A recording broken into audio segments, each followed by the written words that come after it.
Hi. Today we're going to break with what we've done before, and I'll tell you about my favorite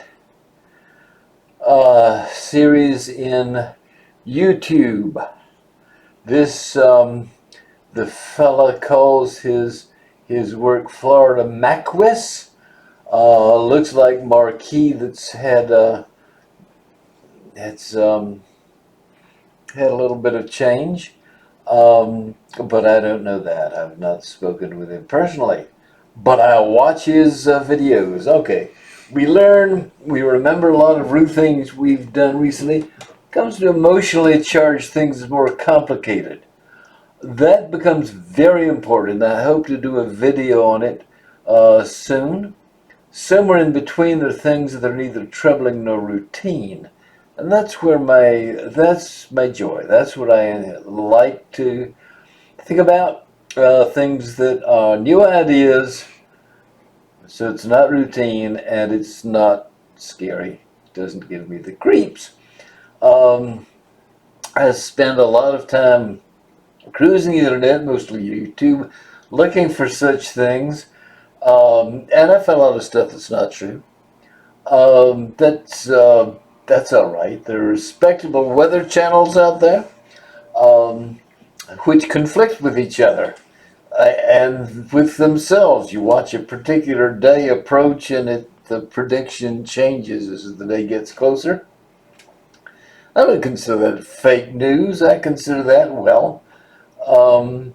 you have to take such questions into account.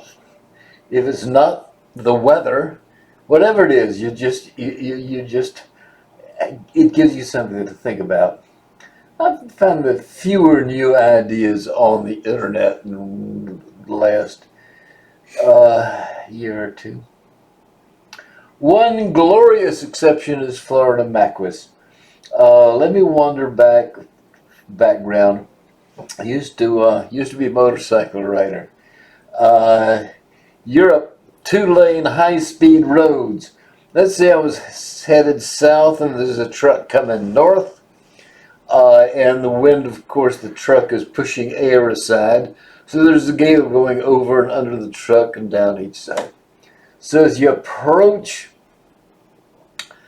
the truck, the gale coming off the front of the truck on your side tends to throw you off the road. Well, motorcycle lights, that's okay. You lean into it, and then, of course, you're doing, pretty good, say 70.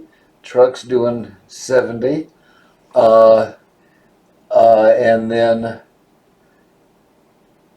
you pass it. You go through the gale, and you reach the back of the truck within 1 second. So you might not be quite all the way straightened back up to be going straight and recover to the center of your lane when the truck's gone. And now the gale is from the other side, and again, in less than a second, you find yourself on your motorcycle, upright, because you leaned into the new wind, and you're in the center of the truck's lane looking straight into the teeth of the bumper of the oncoming traffic. I never had any trouble getting back into my own lane. Certainly got your attention. If you ever wonder how interested you are in remaining alive, take a motorcycle trip through, well, this was eons ago, of course. Okay. Jump forward a few decades, South China Sea, I think it was, 2 occasions when an American naval vessel, a destroyer, hit by a tanker. Really? I mean, a destroyer is fast, it's nimble. A tanker is a big tank ship, holding fuel or whatever. A tanker couldn't possibly chase down and nail a destroyer if it tried, assuming the destroyer was trying to get out of the way. And when it happened twice in quick succession, people were killed. It's a tragic situation. I thought, okay, what happened? Well, maybe the destroyer was sent out to snoop the tanker and see if there was something electronic it was doing. That idea circulated in the days and weeks following the tragedies. Um, so the destroyer comes up beside the tanker. Yeah, I don't know which side it was on. And they turn on all their listening gear to see if there's something um, clandestine. That the tanker is simply a cover for a large bunch of electronics. Seems silly to me. Show me a empty tanker. Show me a full tanker. Show me a tanker you don't know whether it's empty or full. If it's riding high in the water, it ain't full of fuel. Could have electronics any amount, but just flooded? No, no. But okay, they're gonna snoop. Um, so here's the warship's prow.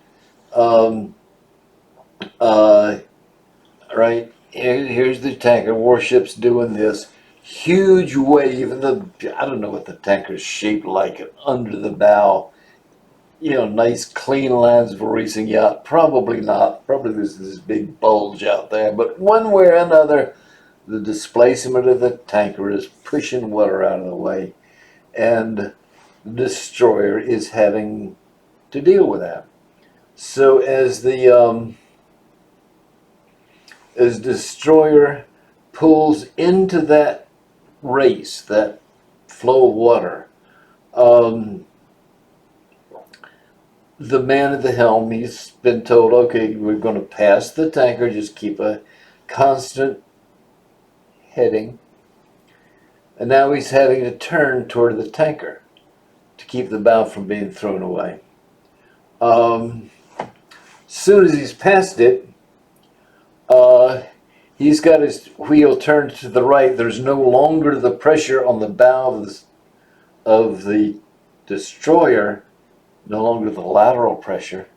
And so, of course, the stern of the destroyer goes this way, the bow goes that way, and the destroyer is coming right across in front of that tanker.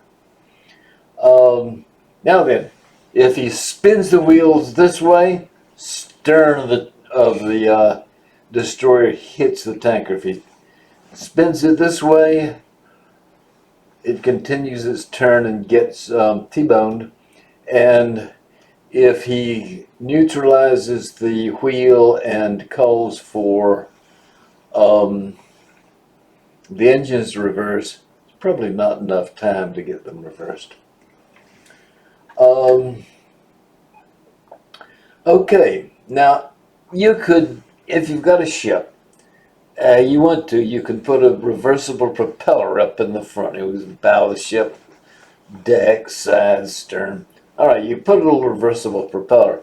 That might be a bit of a challenge because your engine room is back here. You got a long way to go, and then a right angle turn and a transmission. Awkward, complex, subject to problems. So you probably don't want to do that. But just to put another rudder up at the front, so that in this kind of situation we would have the bow come this way, but not the stern go that way, right? You just neutralize the stern rudder, spin the bow rudder where you want the bow to go, and you're out of it. You're clean. And yet, ever since we had, now you can row a boat, you can paddle a boat, you can have a bunch of people paddling boats, but if you have more than a couple of three people putting the power in, you got one person whose job is to steer, and since most of us right-handed, he sits on the right side in the back with a rudder or a oar or a paddle, and he uses that to move the back around. Whitewater canoeing, you'll occasionally have the bow paddle pulled to left or right when the stern paddle screams at him to do that. But a destroyer, for less than the price of a small car, you can control your bow independently? Far as I know, they've um, never done that. That'd be cheap and easy. You're not talking about, serious power going from the engine room the length of the boat. You're talking about a wheel, a string that goes around the axis of the wheel up to the axis of the bow paddle, back to the wheel. Another thing you could do is usually the rudder, the poster on which the rudder turns, goes vertical. Why? Why not angle it whichever way it takes so that when you're in a hard turn, the ship tends to lean into the turn? Just a matter of the angle of that rudder. Two rudders, both at the same angle, and you turn into the left, you have the thing lean to the left, easier on everything in the ship. All right. Okay, sad days. And while I was thinking about it, I read the first article I read from Florida Maquis. He had a different take on matters. I couldn't quite follow what he was saying, but he traced out what the ships had done and compared them what was said about them, why they did what they did, and there was a contradiction. I'm not sure what his bottom line was, but there was a contradiction. As far as I'm concerned, my guess was bump, oh darn, and what they did after that was unplanned. Both ships are scrambling. Things were done that you'd have done differently if you'd had a plan. But evidently, not enough naval officers have spent enough time when they were kids riding motorcycles in heavy traffic to have a feel what that flow of water is going to do. Anyway, I liked his analysis. He's smarter than I am. It was rather, he easily outdistanced me, assumed I was memorizing everything and replaying it at the proper moment. If you like new ideas and new evidence, and this was emotionally loaded, but didn't involve me having to make any decisions, I can't recommend him too highly. He was really good. He's done reports on Venezuela. His politics is, let's say, I'm not a political animal. I don't know why the politicians do what they do. What I interpret is going on generally is most pessimistic. But, not my job. His politics is better developed than mine. He will give you a story that holds together and makes excellent sense. Okay. Fortunately, in Venezuela, he found pentagonal, like Pentagon shape, like about the size of the Pentagon in Washington, well, the courtyard of the Pentagon, in a number of places around the world. Not only were they there and unexplained, but they were aligned with each other. That is to say, you'd have two pentagons, and one of the points or sides of one would be pointed straight at another 1,000 miles away, and vice versa. He has found a lot of things in Antarctica. Now, I'm not going to steal his thunder and try to tell you what I found most impressive about his Antarctic discoveries and trying to explain those. No, go there yourself. Got that? Excuse me. Go to YouTube. Search You know, in the YouTube search for Florida Maquis. They'll give you a whole list of everything that he's done. And you can amuse yourself for a long time with new ideas, not just replaying the same ideas over and over again. And Yep, he's amazingly energetic. He comes up with these things at an enormous. I can't give you a movie a week. He can do it on a daily basis. Always a different idea. I have one idea, right? Kinship and fertility are entwined. Um, that's my idea. That's for that last 30 years. That's been my entire life. Um, but he can come up with these new ideas, and you can watch him develop them as he spends time at it. More ideas than the rest of the internet combined.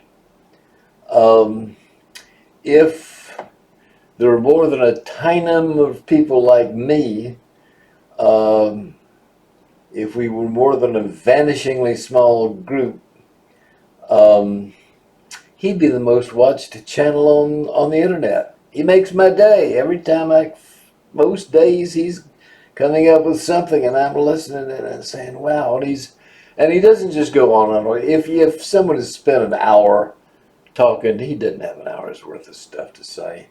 But he'll try to limit it, 10, 15, 20 minutes or so. New idea, new evidence, something to think about. So if you like ideas, high on over to, well, there's his link, um, or just Google him, or as I said, go to YouTube. All right, well, um, hope you follow that. I hope you will, hope you'll pursue it. I hope you'll go see what he's up to. I think he will repay your effort. Let's see here. See you again soon. Ciao.